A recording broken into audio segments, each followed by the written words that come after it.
অবশ্য বন্ধুর মতো বলা যায় ওকে। এবং যারা আপনারা এখানে এসেছেন প্রত্যেককে শুভেচ্ছা এবং অভিনন্দন জানাচ্ছি। আমি প্রথমেই যারা নিজের নিজের মাতৃভাষাকে রক্ষা করতে গিয়ে শহীদের মৃত্যুবরণ করেছেন তাদের সবার প্রতি হচ্ছে শ্রদ্ধা জ্ঞাপন করছি। আজকে আমাদের এই আলোচনার বিষয়টা হচ্ছে আরএসএসের বিপদ, বাংলা ভাষা এবং বাঙালির সংকট। এখন আরএসএসের বিপদ এটা আমরা আমাদের প্রতিদিন নিজের জীবনের অভিজ্ঞতায় বুঝতে পারছি, কিন্তু আমি একটু পেছন দিকে শুরু করতে চাই যখন আমাদের দেশ স্বাধীন হয়নি, যখন ব্রিটিশরা আমাদের দেশকে স্বাধীন করছে, স্বাধীন করবার আগে যখন তারা আমাদের দেশকে শাসন করছে, সেই সময় আপনাদের মনে থাকবে যে ব্রিটিশরা সবার প্রথম আমাদের ভারতবর্ষের বুকে সাম্প্রদায়িকতার বীজকে হচ্ছে বপন করেছিল। জেমস মিল বলে একজন ইতিহাসবিদ ছিলেন, তিনি প্রথম ভারতবর্ষের ইতিহাসকে হিন্দু, মুসলমান এবং ব্রিটিশদের যে শাসনকাল সেইভাবে ভাগ করলেন। আসলে ব্রিটিশরা আমাদের ভারতবর্ষ শাসন করতে গিয়ে বুঝেছিল যে ভারতবর্ষকে যদি বেশি দিন ধরে শাসন করতে হয় তাহলে আমাদের ভারতবর্ষের ডিভাইড অ্যান্ড রুল এই পলিসিটার প্রয়োজন রয়েছে। তারা ওই ডিভাইড অ্যান্ড রুল পলিসিটাকে গ্রহণ করেছিলেন। এবং আপনারা জানবেন, যখন লর্ড কার্জন ছিলেন, ওই ব্রিটিশদের পক্ষ নামে ভাগ করতে হবে, কারণ এই বাংলায় হিন্দু এবং মুসলিম, যার বেশিরভাগটাই হচ্ছে বাঙালি, তারা হচ্ছে বসবাস করতেন। তারা মনে করলেন এই ডিভাইড অ্যান্ড রুল যে পলিসিটা, তার মধ্যে দিয়ে বাংলাকে হচ্ছে বিভক্ত করতে হবে। কিন্তু আমরা তখন দেখেছিলাম যে সমস্ত বাঙালি, তার মধ্যে হিন্দু মুসলমান সবাই ছিলেন, তারা এই লর্ড কার্জনের যে বাংলাকে যে বিভক্ত করবার চক্রান্ত, তার বিরুদ্ধে লড়াই করেছিলেন। এবং লর্ড কার্জন সেই সময় দাঁড়িয়ে বাংলাকে হচ্ছে বিভক্ত করতে পারেননি। কিন্তু আগে থেকে যে সাম্প্রদায়িকতার বীজকে ব্রিটিশরা আমাদের ভারতবর্ষের বুকে রোপণ করেছিল, এই বাংলাকে বিভক্ত করবার চক্রান্তের মধ্যে দিয়ে সেই বীজকে হচ্ছে সেই সময় ব্রিটিশরা সার, জল এবং আলো দিয়েছিল। এবং দেখবেন সেই সময় আমাদের ভারতবর্ষের বুকে অনেকগুলো সাম্প্রদায়িক শক্তি, বিভিন্ন সংগঠন তারা হচ্ছে গড়ে উঠল। 1906 সালে সবার প্রথম গড়ে উঠল মুসলিম লীগ, 1915 সালে গড়ে উঠল হিন্দু মহাসভা, এবং 1925 সালে গড়ে উঠল হচ্ছে আরএসএস। আসলে আপনি যদি মুসলিম লীগের রাজনীতি দেখেন, আপনি যদি হিন্দু মহাসভার রাজনীতি দেখেন, আপনি যদি আরএসএস এর রাজনীতি দেখেন, তাহলে আমরা প্রত্যেকে জানি, ইতিহাসে লেখা রয়েছে যে এরা প্রত্যেকে হচ্ছে সাম্প্রদায়িকতার রাজনীতি করেছে, জাতপাতের রাজনীতি করেছে, হিন্দু মুসলমানের মধ্যে দিয়ে ভারতবর্ষকে ভাগ করবার চেষ্টা করে গিয়েছে তাদের জন্মলগ্ন থেকে। আমি এই কারণে এই কথা বলছি, আসলে এই সংগঠনগুলোর জন্মই হয়েছিল সাম্প্রদায়িকতার সেই পরিবেশের মধ্যে দিয়ে, এবং সেই সাম্প্রদায়িকতার বিভিন্ন তত্ত্বকে হচ্ছে এগিয়ে নিয়ে যাওয়ার জন্য। আমরা অনেকে মনে করি, বা অনেকে ইতিহাসে এখন বেশি করে লেখা হচ্ছে যে প্রথমে নাকি মুসলিম লীগের পক্ষ থেকে জিন্না আমাদের সেই সময়ের ভারতবর্ষের বুকে নাকি দ্বিজাতি তত্ত্ব হচ্ছে নিয়ে এসেছিলেন। কিন্তু যদি আমরা প্রকৃত ইতিহাস দেখি, তাহলে আমরা দেখব যে না, আমাদের ভারতবর্ষে মুসলিম লীগ প্রথম হচ্ছে দ্বিজাতি তত্ত্বের হচ্ছে কথা বলেনি। হিন্দু মহাসভার 19তম যে অধিবেশন যেখানে হয়েছিল, সেই গুজরাটের আহমেদাবাদে, সেখানে হচ্ছে প্রথম সাভারকার এই দ্বিজাতি তত্ত্বের হচ্ছে কথা তুলে ধরেছিলেন। এবং 1940 সালে মুসলিম লীগ তারা এই দ্বিজাতি তত্ত্বের কথাকে হচ্ছে মেনে নিয়ে তারা সেই সময় দাঁড়িয়ে পাকিস্তান হচ্ছে একটা আলাদা দেশ গড়ে উঠবে, সেই কথাকে সামনে নিয়ে আসেন। আমি এতগুলো কথা আপনাদের সামনে এই কারণেই বললাম যে আমরা যদি এই ইতিহাসটা না জানি, বা এখন ভারতবর্ষের বুকে দাঁড়িয়ে যে বিকৃত ইতিহাসকে আমাদের সামনে নিয়ে আসার চক্রান্ত হচ্ছে, সেটা বুঝতে না পারলে হচ্ছে আমরা আরএসএস এর বিপদকে বুঝতে পারবো না। আমাদের দেশ স্বাধীন হবার পরে মুসলিম লীগের বিপদ হচ্ছে আমাদের দেশে নেই। তার কারণ মুসলিম লীগ চেয়েছিল হচ্ছে পাকিস্তান। তারা পাকিস্তান আলাদা করে পেয়ে যাওয়ার পরে আমাদের ভারতবর্ষের যে অংশতে আমরা বসবাস করি সেখানে হচ্ছে তাদের রাজনীতি করবার খুব বেশি সুযোগ ছিল না। কিন্তু এখনো ভারতবর্ষের বুকে মুসলিম লীগের কিছু হচ্ছে সংগঠন রয়ে গেছে, আপনারা জানেন সেটা হচ্ছে কেরালাতে, সেখানে এখনো মুসলিম লীগের সংগঠন আছে। কিন্তু অন্য জায়গায় ভারতবর্ষে এই মুসলিম লীগের খুব বেশি সংগঠন নেই বা তারা খুব বেশি হচ্ছে কাজ করে এমনটা নয়। কিন্তু আমাদের ভারতবর্ষে আরএসএস থেকে গিয়েছে, যারা এই দ্বিজাতি তত্ত্বের কথা প্রথম বলেছিল এবং যারা হচ্ছে এটাকে ভারতবর্ষের বুকে স্বাধীনতার পরে সেভাবেই হচ্ছে আমাদের ভারতবর্ষকে গড়ে তুলতে হবে, সেই পথেই হচ্ছে তারা এগোবার চেষ্টা করেছিল। এবং আপনারা জানেন যে গান্ধীজিকে গডসের যে হত্যা, তার একটা প্রধান কারণ ছিল যে গান্ধীজি তিনি হচ্ছে এই দ্বিজাতি তত্ত্বের মধ্যে দিয়ে ভারতবর্ষের বিভক্ত হওয়ার বিপক্ষে ছিলেন। এবং যখন বিভক্ত হয়ে গেল, যখন এআইসিসি তারাও মেনে নিল যে না আমাদের ভারতবর্ষ ভাগ হবে এই দ্বিজাতি তত্ত্বের মধ্য দিয়ে, তখন জ্যোতি বসু তখন মহাত্মা গান্ধী তিনি পরবর্তী ক্ষেত্রে যখন তার আত্মজীবনী অন্যান্য ইতিহাসবিদরা লিখছেন, তখন তিনি বলছেন সেখানে দাঁড়িয়ে যে আমার 32 বছরের যে নিরলস প্রচেষ্টা ছিল যে ভারতবর্ষকে এক রাখতে হবে, হিন্দু মুসলমানের মধ্যে কোনো ভাগ করা যাবে না, সেটা হচ্ছে সেই পরিশ্রম হচ্ছে আমার বিফলে গিয়েছিল। এবং তিনি পরবর্তী ক্ষেত্রে তার অনিচ্ছা থাকা সত্ত্বেও এটাকে মেনে নিতে হয়েছিল।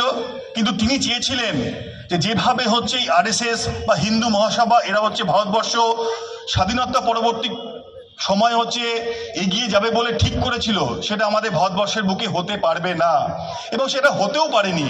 কিন্তু এর জন্য গডসের হাতে মহাত্মা গান্ধীর মতো ব্যক্তিত্বকে হচ্ছে খুন হতে হয়েছিল নিজের জীবন দিয়ে, যাতে হচ্ছে আরএসএস এবং তার যে হচ্ছে রাজনীতি সেটা হচ্ছে ভারতবর্ষের বুকে প্রতিষ্ঠিত হতে না পারে, তার চেষ্টা হচ্ছে গান্ধীজিকে করতে হয়েছিল। এবং এর পরবর্তী সময় যদি আমরা ভারতবর্ষের ইতিহাসটা দেখি, তাহলে আমরা দেখব যে ভারতবর্ষের বুকে আরএসএস তারা যে হচ্ছে মতাদর্শে বিশ্বাস করে তাকে ভারতবর্ষের বুকে ব্যাপকভাবে হচ্ছে বাস্তবায়িত করবার কোনো সুযোগ হচ্ছে ভারতবর্ষের বুকে পায়নি। আমি এ প্রসঙ্গে একটা কথা আপনাদের সামনে বলতে চাই, সেটা হচ্ছে যে আজকে 2025 সাল অতিক্রান্ত করে আমরা 2026 সালে পড়েছি। আপনারা দেখবেন যে আরএসএস এর 100 বছর পূর্ণ হলো এই সময় দাঁড়িয়ে। এবছর যখন 2025 সালের 15ই আগস্ট যখন হচ্ছে আমাদের দেশের প্রধানমন্ত্রী ওই লালকেল্লাতে জাতীয় পতাকা তুলছেন এবং ভাষণ দিচ্ছেন, তখন তিনি বলেছেন যে আরএসএস এর মতো নাকি এত আত্মত্যাগ এবং এত গর্বের নাকি হচ্ছে কোনো সাংস্কৃতিক সংগঠন হচ্ছে নেই। তার কারণ এই নরেন্দ্র মোদী তিনি একজন আরএসএস এর হচ্ছে স্বয়ংসেবক ছিলেন, তিনি আরএসএস এর রাজনীতি করতেন এবং পরবর্তী ক্ষেত্রে হচ্ছে বিজেপি এবং আরএসএস, আমরা জানি যে বিজেপির মূল চালিকা শক্তি হচ্ছে আরএসএস, সেই আরএসএস এর লোক হিসেবেই হচ্ছে দেশের প্রধানমন্ত্রীত্বের পদ হচ্ছে নরেন্দ্র মোদী পেয়েছিলেন। কিন্তু আমি যে কথা বলছিলাম যে স্বাধীনতা পরবর্তী সময়ে গান্ধীজিকে হত্যা করবার পরে যখন হিন্দু মহাসভার সমস্তটাই প্রায় গুটিয়ে গিয়েছিল এবং আরএসএস এর উপরে নিষেধাজ্ঞা জারি হয়েছিল এবং পরবর্তী ক্ষেত্রে মুচলেখা দিয়ে যে তারা হচ্ছে ঘৃণা ছড়াবে না বা সাম্প্রদায়িকতার রাজনীতি করবে না, তা হচ্ছে মুচলেখা দিয়ে হচ্ছে আরএসএস এর উপর থেকে নিষেধাজ্ঞা তোলা হয়েছিল এবং তারা বলেছিল যে তারা সক্রিয় রাজনীতিতে থাকবে না। হ্যাঁ, আরএসএস হয়তো নিজেরা হয়তো একটা রাজনৈতিক দল নয়, কিন্তু ভারতবর্ষের বুকে তারা সক্রিয় রাজনীতিতে কখনো জনতা দল, কখনো বা হচ্ছে বিজেপির নাম করে রয়েছে। আমি এতগুলো কথা আপনাদের সামনে এই কারণেই বলছি যে 2014 সালের আগে আরএসএস বা বিজেপি তারা যে মতাদর্শে বিশ্বাস করে তাকে হচ্ছে ব্যাপক হারে ভারতবর্ষের বুকে প্রয়োগ করবার কোনো সুযোগ পায়নি। কিন্তু 2014 সালের পরে ভারতবর্ষের বুকে আরএসএস এবং বিজেপি তাদের আদর্শকে ব্যাপকভাবে প্রয়োগ করবার সুযোগ পেয়েছে। আমি এ প্রসঙ্গে শুধু একটা কথা বলবো, আরএসএস এর যে মুখপত্র সেখানে 2014 সালে নির্বাচনে বিজেপি জিতে আসার পর তারা সেই জয়কে তারা হচ্ছে তুলনা করলো যেভাবে মাউন্ট এভারেস্ট তৈরি হয়েছে। আপনারা জানেন যে মাউন্ট এভারেস্ট কিভাবে তৈরি হয়েছে, দুটো প্লেটের হচ্ছে সংঘর্ষ, এবং এখনো পর্যন্ত বিজ্ঞানীরা বলছেন যে মাউন্ট এভারেস্ট খুব অল্প হলেও প্রত্যেক বছর হচ্ছে অল্প অল্প করে হচ্ছে বাড়ছে। তার মানে ভাবুন যে সংঘর্ষটা কতটা শক্তিশালী ছিল যে এখনো হচ্ছে মাউন্ট এভারেস্ট অল্প অল্প করে বাড়ছে। তো আরএসএস তারা মুখপত্রে লিখলো যে একক সংখ্যাগরিষ্ঠতায় ভারতবর্ষের বুকে বিজেপির যে জিতে আসা এটাকে তারা তুলনা করলো এই মাউন্ট এভারেস্ট তৈরি হওয়ার সাথে, এবং তারা বুঝলো যে এই সময়ে যদি তারা তাদের আদর্শকে ভারতবর্ষের বুকে ব্যাপকভাবে প্রয়োগ করতে না পারে, তাহলে হচ্ছে আর আগামী দিনে কখনো সুযোগ পাবে কিনা তাদের মতাদর্শকে বা তাদের যে মতাদর্শের যে ভারতবর্ষ তারা তৈরি করতে চায় তার সুযোগ তারা পাবে কিনা। তাই তারা আমাদের ভারতবর্ষের বুকে তাদের যে আদর্শ সেটাকে প্রয়োগ করা হচ্ছে শুরু করলো। আপনারা জানেন যে আরএসএস এর বা বিজেপি এই সময় দাঁড়িয়ে আমাদের ভারতবর্ষের বুকে কি করছে। দেখবেন এই সময় দাঁড়িয়ে আমরা দেখছি আরএসএস বা বিজেপি তারা বলবার চেষ্টা করছে যে আরএসএস হচ্ছে সব থেকে বড় দেশভক্তি, তারা নাকি হচ্ছে আরএসএস এর মানুষ ছিলেন। কিন্তু আমাদের স্বাধীনতা সংগ্রামের ইতিহাস বলছে কোনো ইতিহাসে কোনো বইয়ের কোনো পাতায় আপনি দুটো লাইন খুঁজে পাবেন না যেখানে দাঁড়িয়ে হচ্ছে আরএসএস তারা হচ্ছে ভারতের স্বাধীনতা সংগ্রামে অংশগ্রহণ করেছিল, সেটা হচ্ছে লেখা রয়েছে। এখন ইতিহাসকে বিকৃত করে আমাদের সামনে নিয়ে আসছে। আমি ছোট্ট একটা উদাহরণ দিচ্ছি, বেশি সময় নেব না। নাগপুরে সেখানকার যে পুলিশ স্টেশন, 2001 সালে সেই নাগপুরের পুলিশ স্টেশনে একটা কেস ফাইল হয়েছিল। সেই কেসটার নম্বর হচ্ছে 176/2001, যেহেতু 2001-এর ঘটনা। কি ঘটনা, কি কেস ফাইল হলো? সেখানে আরএসএস এর পক্ষ থেকে একটা এফআইআর দায়ের করা হলো, যেখানে 3 জন মারাঠি যুবকের কথা বলা হলো। তার মধ্যে একজন ছিলেন, আমার দুজনের নাম মনে পড়ছে, রমেশ কামলে, একজন দিলীপ ছাটোয়ানি, আরেকজন সামথিং বাবা সামথিং একটা কি নাম ছিল। 3 জনের নামে হচ্ছে এফআইআর দায়ের করলো। কেন এফআইআর দায়ের করলো আরএসএস এর পক্ষ থেকে? তারা বলল যে এই 3 জন যুবক 26শে জানুয়ারি প্রজাতন্ত্র দিবসের দিন তারা আরএসএস এর সদর দপ্তরে ঢুকে তারা হচ্ছে জাতীয় পতাকাকে হচ্ছে উত্তোলন করেছে।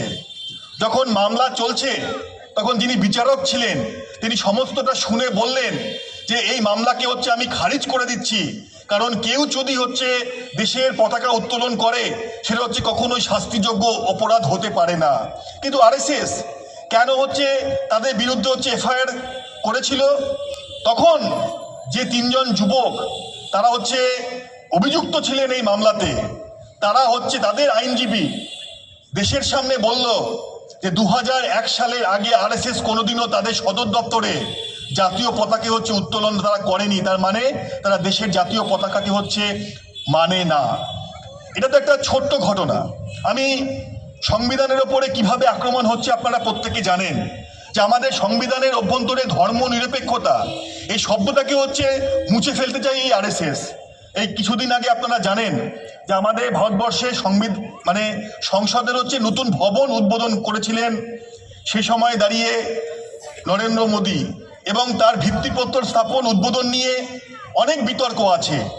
ভিত্তিপ্রস্তর স্থাপন এবং উদ্বোধনের সময় যারা দেশের রাষ্ট্রপতি ছিলেন, সংবিধানের সবথেকে ওপরে বসে আছেন যে পদে, তাদেরকে হচ্ছে ডাকা হয়নি, কারণ তারা দুজনেই ছিলেন হচ্ছে পিছিয়ে থাকা শ্রেণী হচ্ছে মানুষ। একজন ছিলেন দলিত, একজন ছিলেন হচ্ছেন আদিবাসী। তাদেরকে হচ্ছে ডাকা হয়নি নতুন সংসদ ভবন উদ্বোধনে। যখন নতুন সংসদ ভবন উদ্বোধন হচ্ছে তখন যারা সংসদ ছিলেন তাদের প্রত্যেককে হচ্ছে একটা ওই সংবিধানের একটা হচ্ছে রেপ্লিকা দেওয়া হয়েছিল, তার মানে পুরোটাই দেওয়া হয়েছিল।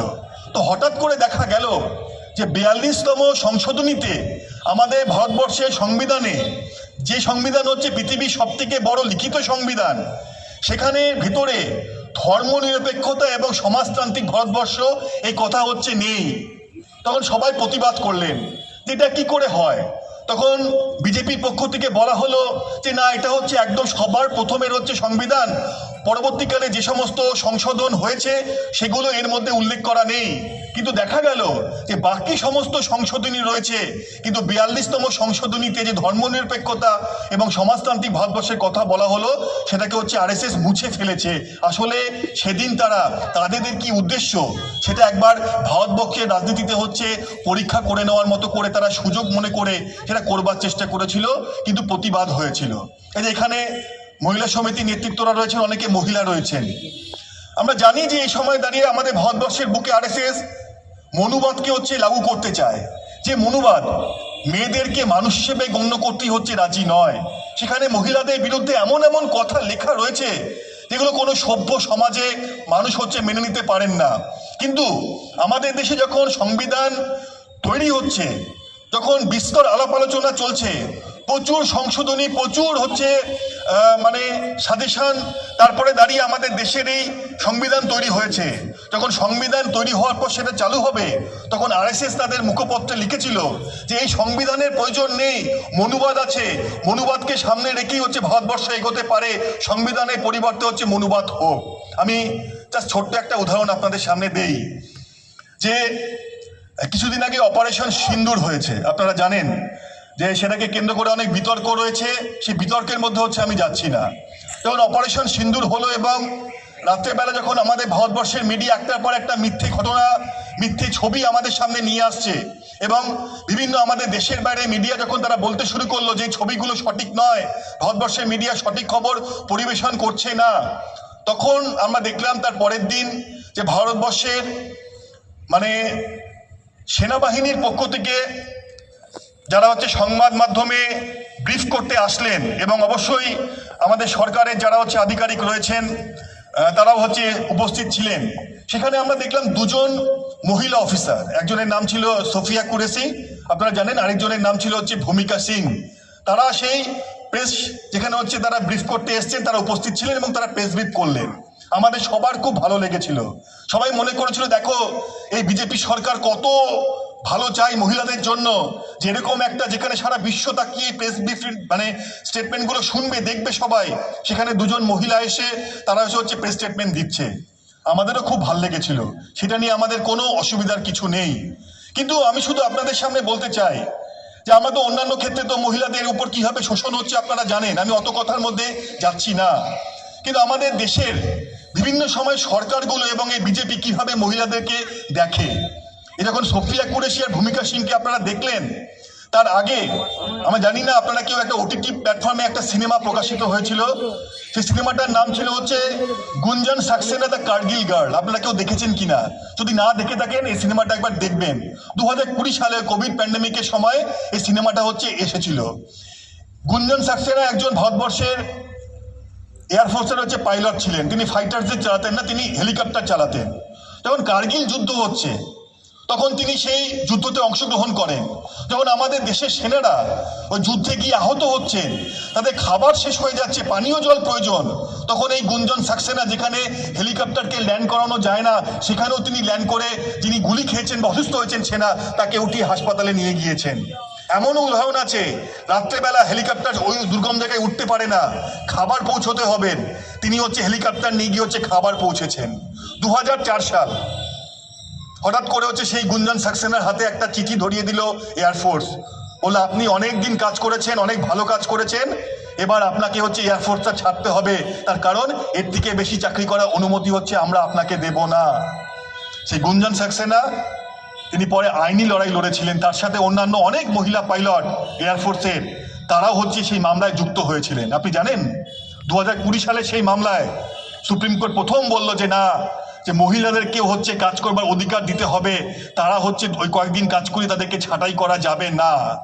কিন্তু আপনি জানেন যে দেশের সরকার তারা সুপ্রিম কোর্টে কি যুক্তি দিয়েছিল? বলতে কোনো মানে বাধা নেই। কংগ্রেসের সরকার এবং পরবর্তী ক্ষেত্রে বিজেপি সরকার, তারা সব থেকে বেশি হচ্ছে বাধা দিয়েছিল এটা সুপ্রিম কোর্টের বিরুদ্ধে, মানে যখন শুনানি হচ্ছে সেখানে গিয়ে তারা বলেছিল যে মহিলাদেরকে হচ্ছে কাজ করার সুযোগ দেওয়ার প্রয়োজন নেই, এরা যদি শত্রুপক্ষের হাতে ধরা পড়ে সমস্ত কিছু হচ্ছে বলে দেবে। বলেছিল এরা শারীরিকভাবে সক্ষম নয়, এরা কাজ করতে পারবে না।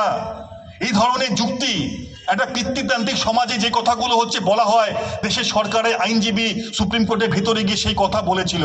যদিও সুপ্রিম কোর্ট সেই কথা শোনেনি, এই রায়ের পরে এখন ভারতবর্ষের এয়ারফোর্সের পাইলটরা হচ্ছে তারা ফাইটার জেট পর্যন্ত চালাচ্ছেন। কিন্তু সংখ্যা জানেন? ভারতবর্ষের সেনাবাহিনীতে মাত্র 4% মতো হচ্ছে মহিলা হচ্ছে কাজ করেন, তার মধ্যে বেশিরভাগই অফিসার র্যাঙ্কে এবং বা হয়তো ক্লারিক্যাল কাজ করেন। নেভিতে মাত্র 6%। আর যদি এয়ারফোর্স দেখেন তাহলে এখন হচ্ছে সেটা ওই প্রায় 14%-এর কাছাকাছি হয়েছে। আমি এই জন্য আপনাদের সামনে এই উদাহরণ দিয়ে বলবার চেষ্টা করলাম, যারা ভূমিকা সিং আর সোফিয়া কুরেশিকে নিয়ে এসে স্টানবাজি রাজনীতি করে, তাদের আসল উদ্দেশ্যটা হচ্ছে কি, এটা হচ্ছে আমাদের সামনে এই সময় দাঁড়িয়ে আরএসএস এর বিপদ। আমি আমার কথা শেষ করব। আমাদের এই আলোচনার আরেকটা পার্ট হচ্ছে বাংলা এবং বাংলা ভাষার হচ্ছে সংকট নিয়ে। দেখুন বিজেপি বা আরএসএস মানে আমাদের কাছে প্রতিদিন এটা প্রমাণিত হচ্ছে যে এরা হচ্ছে বাংলার বিরোধী এবং বাংলা ভাষীদের হচ্ছে বিরোধী। আমাদের বাংলায় শুধু বাংলা ভাষায় কথা বলা হয় এরকমটা নয়, বেশিরভাগ মানুষ বাংলা ভাষায় কথা বলেন। এছাড়া অন্যান্য অনেক ভাষা রয়েছে যেগুলো আমাদের এই পশ্চিমবঙ্গের মানুষ হচ্ছে সেই ভাষায় কথা বলেন।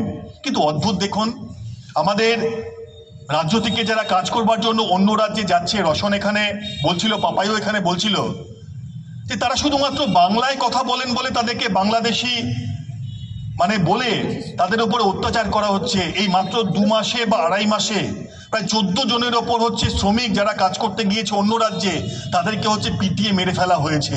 এবং দেখুন কোথায় মেরে ফেলা হয়েছে, যে সমস্ত রাজ্যে হচ্ছে বিজেপি সরকার রয়েছে। আমাদের পাশের রাজ্য ভুবনেশ্বর, উড়িষ্যা। ভুবনেশ্বর শুধু বললে একটা শহরের নাম বললে হয় না, উড়িষ্যা। আগে কোনোদিনও শুনেছেন যে উড়িষ্যাতে যে বাংলা ভাষায় কথা বলবার জন্য হচ্ছে শ্রমিকদের উপরে আক্রমণ হয়েছে? কোনোদিনও দেখাতে পারবেন না। যেদিন উড়িষ্যাতে হচ্ছে বিজেপি সরকার এসছে, সেদিন দেখুন সেই উড়িষ্যাতে হচ্ছে বাংলা ভাষায় কেউ কথা বলে তার উপরে আক্রমণ হচ্ছে। যেখানে যেখানে বিজেপি সরকার, সেখানে সেই আক্রমণটা হচ্ছে বেশি হচ্ছে এই সময় দাঁড়িয়ে। বিজেপি পারে না এটাকে আটকাতে। শুধু বাংলা ভাষার মানুষের উপর আক্রমণ হচ্ছে এরকমটা নয়, বিজেপি চায় যে আমাদের ভারতবর্ষের বুকে দাঁড়িয়ে একটা ভাষাকে, হিন্দিকে হচ্ছে চাপিয়ে দিতে। একটা ভুল কথা অনেক সময় আমি অনেক জায়গায় শুনি, একজন ডিএফআইয়ের কর্মী হিসেবে যখন সারা ভারতবর্ষ জুড়ে কাজ করি, অনেকে বলেন, অনেক সময় আমি শুনেছি যে আমাদের দেশের রাষ্ট্রভাষা নাকি হিন্দি, কিন্তু আমাদের দেশের রাষ্ট্রভাষা বলে কিছু নেই। আমাদের দেশের সংবিধান 22টা ভাষাকে হচ্ছে স্বীকৃত দিয়েছে। আমরা যে টাকা ইউজ করি দেখবেন প্রত্যেকটা টাকায় সেই 22টা ভাষায় হচ্ছে সেই তার মূল্যটা হচ্ছে লেখা থাকে। এছাড়াও আমাদের ভারতবর্ষে প্রায় 1900 ভাষা রয়েছে। আর যদি আমরা ছোট ছোট ভাষা ধরি, তার সংখ্যা হচ্ছে 4600-এরও বেশি আমাদের ভারতবর্ষে ভাষা রয়েছে। সমস্ত ভাষার ওপরে তারা হচ্ছে হিন্দিকে চাপিয়ে দিতে চায়। দেখবেন সেই সময় বিভিন্ন রকম কথা বলে। কেন? তামিলনাড়ুতে যিনি তামিল ভাষায় কথা বলেন, তিনি প্রয়োজন ছাড়া হিন্দি বলবেন কেন? প্রয়োজন থাকলে তিনি অবশ্যই হিন্দি বলবেন, এ নিয়ে আমাদের কোনো আপত্তি নেই। আমরা বলছি না যে হিন্দি ভাষাটাকে হচ্ছে তোমরা উঠিয়ে দাও, তার বিরুদ্ধে হচ্ছে লড়াই করতে আমরা ডিএফআই নামছি না, কিন্তু চাপিয়ে দেওয়ার বিরুদ্ধে হচ্ছে আমরা ডিএফআই এবং অন্যান্য যে সংগঠনগুলো রয়েছি আমরা হচ্ছি এর বিরুদ্ধে। আমি শেষ করব, সময় প্রায় হয়ে গেছে। আমি শেষ করবো একটা কথা বলে, যে আমরা বিজেপিকে আমি বললাম তারা হচ্ছে বাংলা বিরোধী। কেন বললাম? 2-3টে কথা বলেই আমি শেষ করব। দেখবেন বিজেপি তারা যে কোনো সংস্কৃতির হচ্ছে শিকড়ের সাথে কোনোদিনও ছিল না, তাদের কার্যকলাপ দেখলে বোঝা যায়। বিশেষ করে আমাদের পশ্চিমবঙ্গ, আপনারা জানেন দেশের সংস্কৃতির রাজধানী হচ্ছে বলা হয় পশ্চিমবঙ্গকে। এখান থেকে অনেক বড় বড় ব্যক্তিত্ব, যারা রাজনীতির ক্ষেত্রে হোক, খেলার ক্ষেত্রে হোক, তারা সাহিত্যের ক্ষেত্রে হোক বা শিল্পের ক্ষেত্রে হোক, তারা হচ্ছে ভারতবর্ষের নামকে উজ্জ্বল করেছে, আমাদের রাজ্যের নামের উজ্জ্বলের সাথে সাথে। কিন্তু এই শিকড়ের সাথে বিজেপি বা আরএসএস এর কোনো হচ্ছে যোগ নেই। তাই দেখবেন ওই যখন অমিত শাহ প্রথম হচ্ছে আমাদের ভারতবর্ষে মানে পশ্চিমবঙ্গে এসেছিল হচ্ছে তাদের রাজনৈতিক মিছিল করতে, তার মিছিল থেকে সবার আগে যার মূর্তিটা ভাঙা হয়েছিল সেটা হচ্ছে বিদ্যাসাগরে মূর্তিটা হচ্ছে ওই কলেজ স্ট্রিট, আমা স্ট্রিটের ওখানে হচ্ছে তারা ভেঙে দিয়েছিল। মনে আছে না আপনাদের? বিজেপি সেই মিছিল থেকে ভাঙা হয়েছিল। কদিন আগে বন্দে মাতরম নিয়ে চর্চা হচ্ছে, সেখানে বিজেপি অনেক কথা বলেছেন, দেশের প্রধানমন্ত্রী অনেক কথা বলেছেন, মিথ্যা কথা বলেছেন। কিন্তু তিনি যখন বলছেন যে এই বন্দে মাতরম বঙ্কিমচন্দ্র চট্টোপাধ্যায় লিখেছেন, তখন তিনি বঙ্কিমচন্দ্রকে চট্টোপাধ্যায়কে তিনি হচ্ছেন বলছেন বঙ্কিম দা বলে। তিনি শিকড়টা জানেন না, সংস্কৃতিটা জানেন না। একজন সাংসদ তিনি ভুলটা ধরিয়ে দেওয়ার চেষ্টা করছেন, তখনও তিনি হাসছেন, অন্য কথা বলছেন। আপনি মনে করেন যে কোনো মানুষ যে পশ্চিমবঙ্গের বা বাংলার ইতিহাস জানে, ঐতিহ্যকে জানে, শিকড়ের সাথে যুক্ত, সেই দলের কেউ হচ্ছে কখনো বঙ্কিমচন্দ্রকে বঙ্কিম দা হচ্ছে বলতে পারেন? আপনারা ভাবতে পারেন? এই কদিন আগে দেখছিলাম মধ্যপ্রদেশের যিনি শিক্ষামন্ত্রী, তিনি হচ্ছেন রাজা রামমোহন রায়, যিনি সতীদাহ প্রথাকে রদ করেছিলেন, তাকে বলছেন যে ফেক রিফর্মার্স। তিনি নাকি হচ্ছে ভুয়ো সমাজ সংস্কারক। আমরা বাংলার মানুষ, বাঙালিরা বা আমাদের পশ্চিমবঙ্গের মানুষ হচ্ছে আমরা এটা মেনে নিতে পারি যে রাজা রামমোহন রায় যিনি সতীদাহ প্রথা করেছেন তাকে বলছেন যে তিনি ভুয়ো সংস্কারক? এটা মানা যায় না আমাদের পক্ষে দাঁড়িয়ে। আমরা দেখলাম কদিন আগে কি মান্ডভিয়া, দেশের ক্রীড়ামন্ত্রী, তিনি ইস্ট বেঙ্গল মোহনবাগানের নাম বলতে পারছেন না, তিনি বলছেন ইস্ট বেঙ্গল মোহন বেগান। তিনি বলছেন ইস্ট বেঙ্গল মোহনবাগান শতবর্ষ পূর্ণ করেছে 1911 সালে। এই মোহনবাগান খালি পায়ে খেলে ব্রিটিশদেরকে হচ্ছে ফুটবল ম্যাচে হারিয়েছিল। তার নাম হচ্ছে আপনি উচ্চারণ করতে পারেন না, আপনি বলতে পারেন না, তার কারণ আপনি ইতিহাস হচ্ছে জানেন না। ইস্ট বেঙ্গল ক্লাব, যার ভারতবর্ষের বুকে যারা হচ্ছে ফুটবলকে চিনিয়েছে, ভারতবর্ষের নাম যতটুকু উজ্জ্বল হয়েছে ফুটবলে, ইস্টবেঙ্গলের নামটা বাইরে রেখে এটা করা যাবে না, সেই নামটা হচ্ছে আপনি বলতে পারছেন না, সুকান্ত মজুমদার। আমরা কি দেখেছিলাম, তিনি ব্রিগেডে দাঁড়িয়ে বলেছিলেন, ওই পরে যখন সাংবাদিকরা ধরেছিল, ওই স্বামী বিবেকানন্দ একটা কথা ছিল যে ওই ধর্মাচরণ গীতা পড়ার থেকে হচ্ছে ফুটবল খেলা হচ্ছে ভালো। তিনি কোন প্রেক্ষিতে পড়েছেন আপনারা অনেকে জানেন। তখন দাঁড়িয়ে সুকান্ত মজুমদার স্বামী বিবেকানন্দকেও হচ্ছে আক্রমণ করেছেন। এত সাহস এরা পায় কোথার থেকে আমরা হচ্ছে ভাববো না।